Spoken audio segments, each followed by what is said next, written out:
Yeah, all right. So I also have Taiwana Hill here with me today, who is our volunteer coordinator. So we do have a little presentation for you. For those who were on earlier, they got a little bit of a teaser. But we're actually going to share my screen and talk to you a little bit about what Habitat for Humanity does and kind of what we have upcoming and how you might be able to get involved either as a participant or a volunteer. I'm just curious, has everyone heard of Habitat for Humanity, or is this the first time you're hearing of the organization? So most people kind of already know what we are. They probably, have heard something about Jimmy Carter's involvement. So we'll talk a little bit about, we'll start with just like a little bit of brief history and kind of go from there. So I'm just going to share my screen and hopefully it goes big this time. All right, there we go. So we are an international organization who primarily focuses on housing. So we have over 1,300 communities that we work across the United States. Oh, it's going way too fast for me. And so let me go back just a little bit. Faith, let me interrupt you. I'm going to unmute everybody and then I'll ask you to unmute yourself. Okay. All right, ready? Yep. Okay.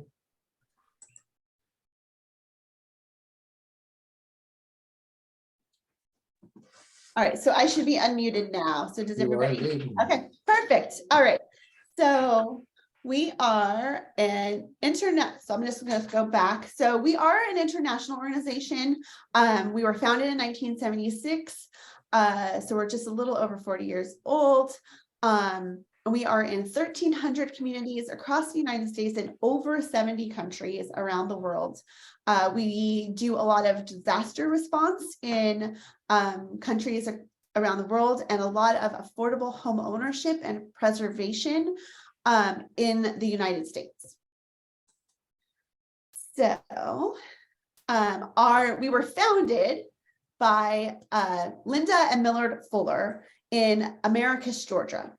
And so that's kind of where our roots go back, and that's where the Jimmy Carter connection comes from. Jimmy Carter actually worked on a project with Linda and Millard Fuller and decided that, our mission aligned with their values. And they therefore set up the Jimmy and Carter Rosalind Work Project that happens every year. And it's one of the things that spiraled Habitat for Humanity to the awareness that it has today. As you may know, Jimmy Carter is currently in hospice care, and luckily the Jimmy and Rosalind Carter Work Project will continue. Garth Brooks and Trisha Yearwood will be taking it over as the spokespeople as we move to keeping that going for the future.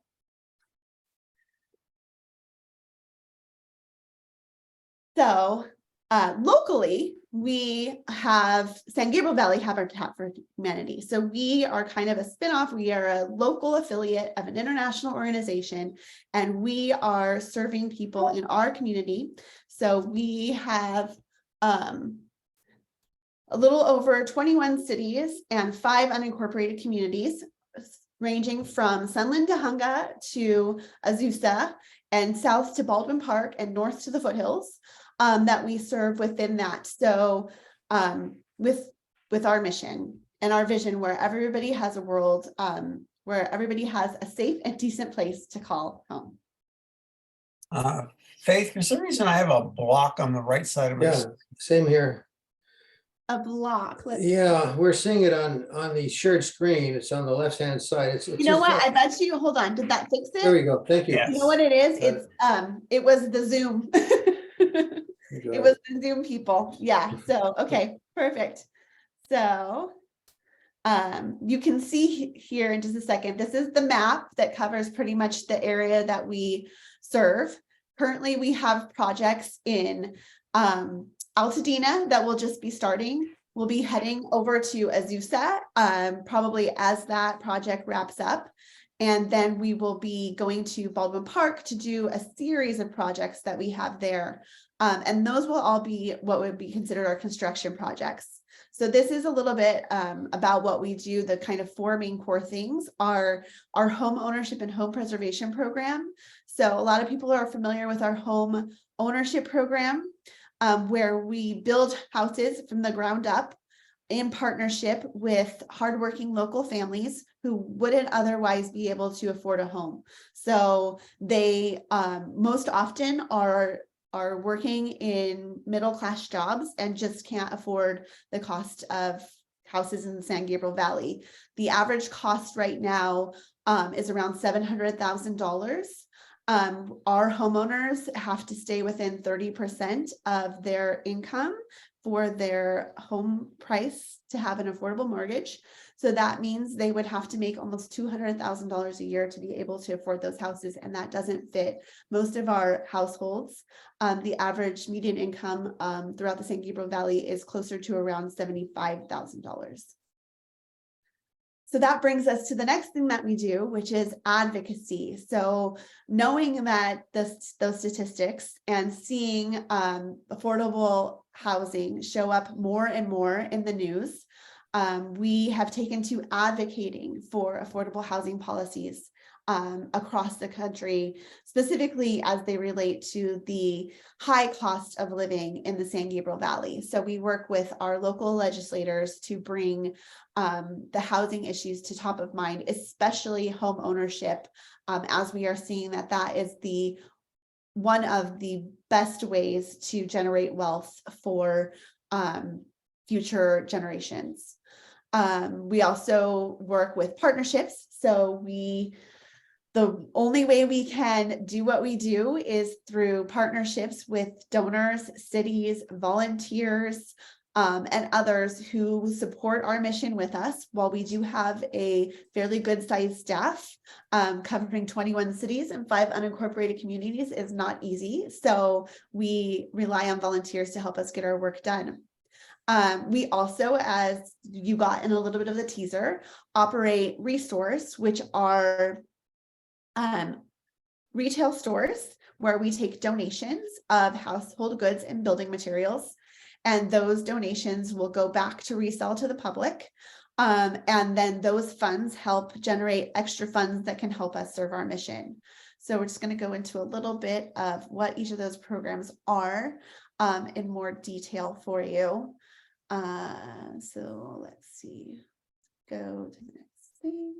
So our program, so our home ownership program is what we're going to talk about first. As I mentioned, our homeowners, so the individuals who partner with us, and most often it's families, but sometimes it's individuals, will never pay more than 30% of their income for housing.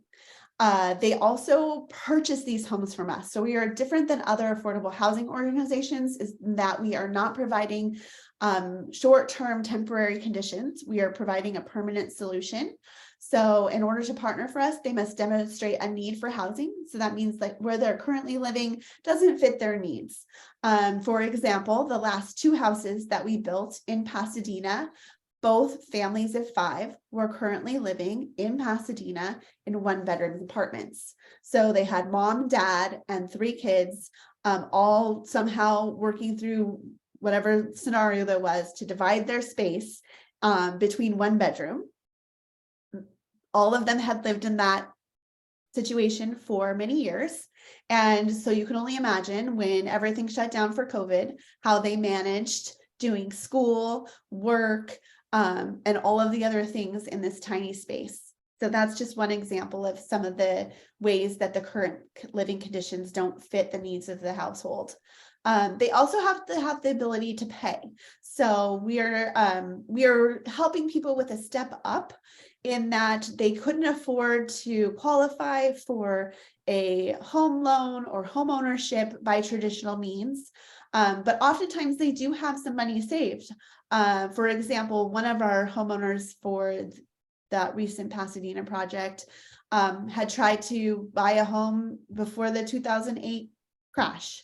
And when everything crashed, they thought, oh, it'll be the perfect opportunity. We can finally afford something. And everyone was outbidding them with cash offers, which they couldn't compete with. So they still were left not owning a home. However, Faith, not to be nitpicky, but there's the block at the bottom of the screen is yeah. covering part of the text. Oh, yeah, covering the words. Let me see if I can get rid of that. Just thinking in terms of Did that work or no? no. Well, we've lost your screen now. You're right. That took away the No, whole. they're both back. Did that? Oh, wait, hold on. Let's see. Very nice. No more stress. That went ahead. Okay.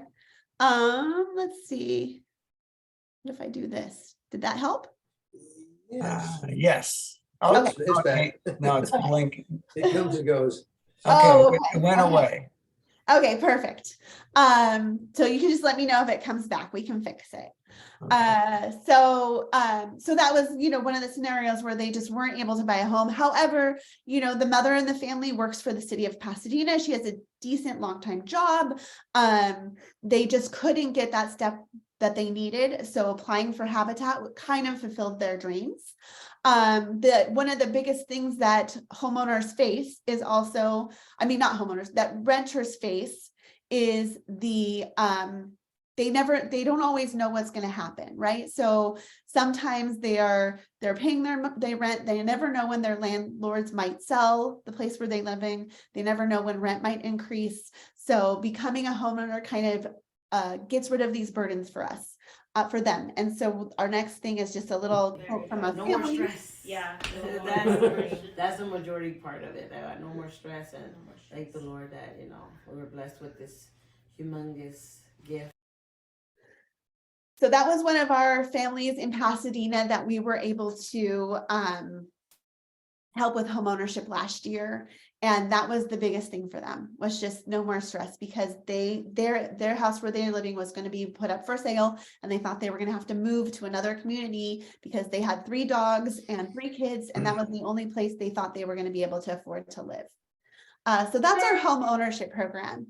Our next program, which I think will be of asset to hopefully many of the people listening to this presentation, is our home preservation program. And this is something that we started, I believe, around 2010 or 2011.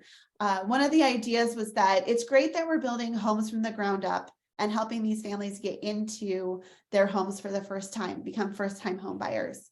However, we're also seeing a need where homeowners who have lived in their home for a long time often are faced with repairs that they cannot maintain. And oftentimes they've paid off their houses. They want to be able to leave them to their children. But they are now on a fixed income. Many of them are retired, and their roof blew off in the last wind and they can't afford to replace it. Something happened, they may have a need to alter their bathroom for more accessibility issues, and there's a cost there. So those kinds of things may not be able to happen to current homeowners who have lived in their home for an amount of time and are seeing this new issue show up. So I have a little thing from our home preservation coordinator to share with you regarding our home preservation program. So my name is Katie Merrill, and I oversee our home preservation program. And as part of home preservation, we provide affordable critical home repairs that address issues of safety, accessibility, and deferred maintenance for low-income homeowners. And some of the repairs that we complete include roofing, exterior painting, gutter repair and replacement, flooring and decking, some electrical and plumbing, and accessibility fixtures like installing handrails and grab bars, just to name a few. To qualify for our program, you must be a homeowner in our service area, have critical repairs that fit our construction abilities, and be income qualified. There are a couple other requirements necessary as well. So to find out more information about our program and how to apply, you can call me directly at 626-773-1035 or email me at kmerrill@sgbhabitat.org. So that's Katie. If you apply to our home preservation program, she's the one that you will work with first. And this is kind of what we do at the end of the program. We send out a survey and kind of get the results. So you can see that 90% of our home repair clients are able to improve mobility, increase accessibility, and increase safety. And they see benefits to their family in the long term. And most of the time that is to preserve their home and make sure that they can pass it on to future generations. Faith, I'm not sure that you can do anything about it, but there still is a block across the top of our screens. Oh, on the top now? Yeah, it wanders around, but it's basically across the top of the saved screen. Okay. Did that help it? Is that? No, it's No, not. okay. I think it's the Zoom block, and I'm not I'm sure it's a Zoom problem. Yeah, Yeah, it's an I anomaly can't- from Zoom. Let me see if I can. Well, it only got worse just now. Well, that's because I was trying to see Yeah. if it was something I could get rid of. I don't think we can fix it. It's just, we'll have to Okay. live with it. So, well, I can always, this is a video that's about 4 minutes long. I can always share it, that you could send it out afterwards. Okay. So that anyone who felt like they missed a little piece could see. So we can always fix that. And I'll know for the future that if I'm going to share this over Zoom, to leave a space at the top for the bar that blocks. I don't know if that'll work. Anyway, it's a Zoom anomaly. That's I'll okay. chalk it up to that. There's always something with technology, right? So we talked a little bit about this. You're probably blocked at the top. So it just says like, why advocate? So I think I talked a little bit about why we do advocacy issues, because of the importance of sharing that with our legislators on the bigger terms, to see if we can affect some of these affordable housing issues that we're seeing throughout our state at a bigger level than just San Gabriel Valley Habitat for Humanity. And then, as we also talked about, our restores. So the exciting news is that while we had a restore in Pasadena, and we don't now, we are currently working on a new restore in Pasadena. So we will be opening up a restore on Sierra Madre Boulevard, just north of Colorado. It is one of the old Fetty furniture buildings. And we have volunteers out as we give this presentation, painting that store and doing some remodeling work to get it ready to be our next place to shop. It will probably be the biggest store in the country. It's a large space. So we have done a little bit of research, and it looks like nobody else has a Habitat affiliate with more square footage than that one. So we're very much looking forward to it. If you're not familiar with our restores, you can kind of see. So basically, we go out to the community donates items. We then take these items to resell, so people can find great deals, as well as know that they're helping with home repair and home ownership in their community. We use volunteers, donors, and sponsors to help run our stores. And in the end, you're able to empower local families. So these are our current locations. We will soon be adding our Pasadena store. So this is some of the things you can find there. So I already talked about what they are. We carry furniture, appliances, brand new kitchen cabinets, brand new flooring, and brand new paint that we all work with.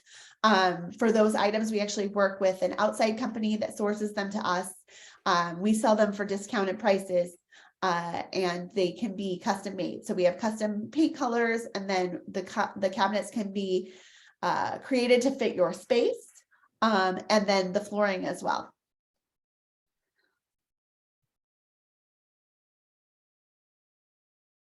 So in addition, obviously, for selling these items, we take these items for donation. I'm going to just go back a little bit so that people can see that. So right now, you can call for a donation pickup to our Doherty store. There are limited hours that you can drop off to our Altadena store. And our plan is that we will have both in Pasadena. So we will have an area where we can take drive-up donations, as well as you could call that number that's there at 626-387-6900. And you could make a donation. Give them your donation details for any of the items that we sell. So that brings me to how you can help. So there are lots of ways to help. One is to donate. You can create your own fundraisers, things like that. You can also volunteer. And so I have a little volunteer thing, and then I'm gonna let Taiwan. The best thing is seeing the individuals that have gotten homes or have gotten repairs from Habitat for Humanity. And the funnest part has been when I saw someone get their new keys to their home. I think any nonprofit has to have volunteers to help support the organization. Even at Habitat, the homeowners have to put in hours of volunteerism helping to build the homes or help to make repairs. I think it's important for nonprofits and people to understand when you're ready to retire and you can afford to retire, that's the time you should give back. All right. So I am going to stop my sharing at that and let Taiwana just talk a little bit about some of our volunteer opportunities, because that changes all the time. So she can tell you a little bit about what we have going on right now.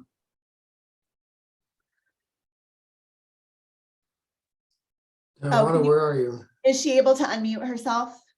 I'm not. Okay, there we go. Yeah, there you are. Thank you so much, Faith. Hello, everyone. Thank you very much for being available for this presentation. It's a really good presentation, and I learned even more, even every time I keep watching it over and over again. So yes, I am the volunteer coordinator for San Gabriel Valley Habitat for Humanity, and I have the wonderful position of placing volunteers, because I believe volunteers are the heart and the backbone of all nonprofits. And so I make sure that I match the volunteer to what it is that they are comfortable in volunteering in. With that said, we have a variety of opportunities that we have with the influx of our projects that are coming up. So if you want to learn a new skill in regards to a home build, I can place you at one of our opportunities that we have at our homes that are going to be coming up for our building projects. A lot of what I've learned is a lot of those who has that time to give, they do love the fact that they want to move. They want to be able to move their body.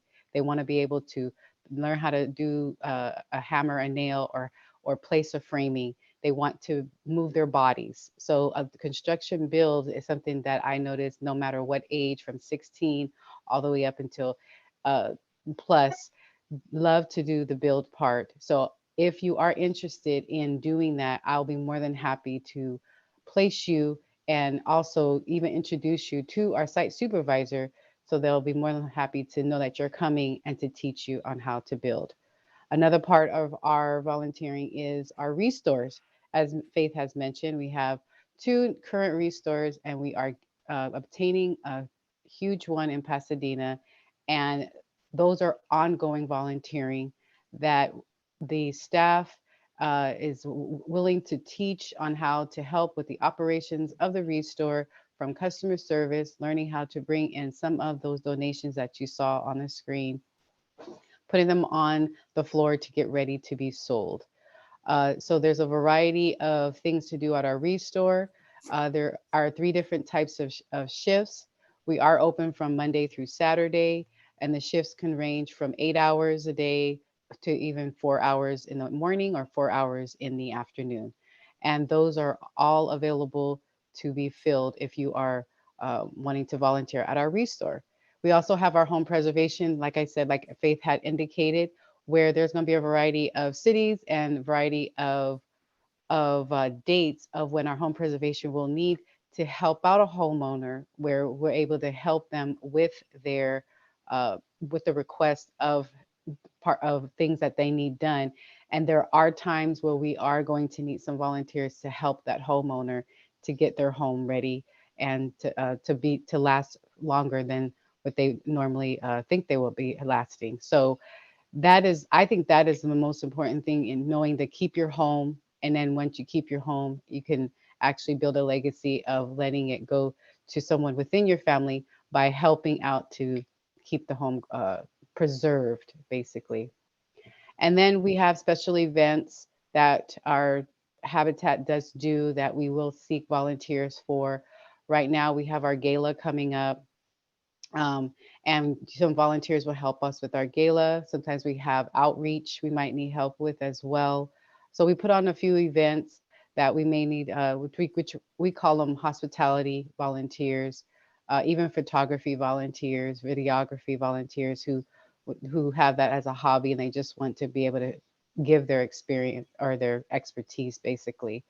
So what I do is I obtain information. Usually I receive either emails or phone calls asking about all these types of opportunities. I go ahead and explain the opportunities. I follow it up with an email so that you have that information there. And then I place you as accordingly.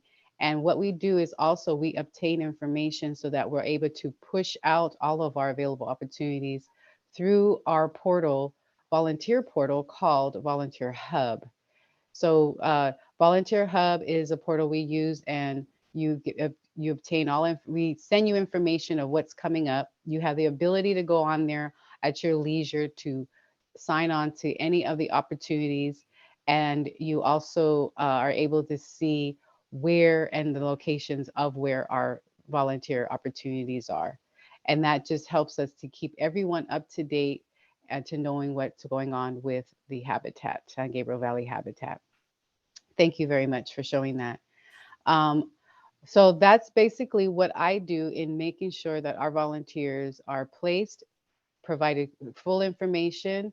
You get to network and see new people. Some of these volunteering, you'll be able to meet people outside of the circle that you're in and be able to network and see what else is what other people are doing on their times for volunteering. And I think that's the best way of networking, is going out to volunteer. So if you want to reach me, you can email me. I guess I could put it on the chat for the email.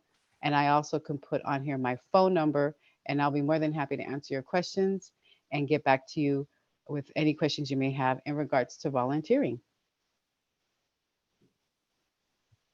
Does anybody have any questions on that? I just thought I'd throw in a comment. I was a volunteer about 15 years ago before the Pasadena Village appeared. And I worked in the store in at that time in Pasadena and receiving volunteer materials and paint and all sorts of innumerable things. And it was great fun. And I found the folks from the habitat delightful to work with. But most of all, it was just a very satisfying experience. And so I did it for about a year, I think. Anybody else? Any thoughts or questions for these ladies? Yeah, where is this new Pasadena store going to be? So it's the address is 32 North Sierra Madre Boulevard. So it's just north of Colorado and Sierra Madre. Across the street is like where the Vons is. It's a white building. It used to be the Fetty building. Fetty's Furniture, remember that? Yeah, well, Fetty's is not closed. They still have one building on the south side of Colorado, and we'll just be overtaking what was their second building. Oh, okay. Interesting.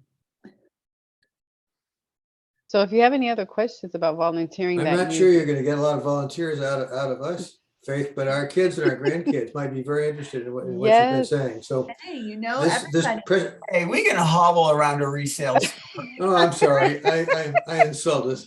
Well, I'm not too going to again. You'd be surprised at the ages that are at our builds and restores. Look at Jimmy Carter. He was doing it into his 90s, I think. He was doing it up until a year ago, so definitely into his mid-90s. Anyway, if you wanted to do this, go through this again, the presentation is recorded and it will be on the YouTube. It'll be listed in our website as to where the link will be to find it. So, yeah, I had another question. What if one of our members needed that? Do they just fill out an application?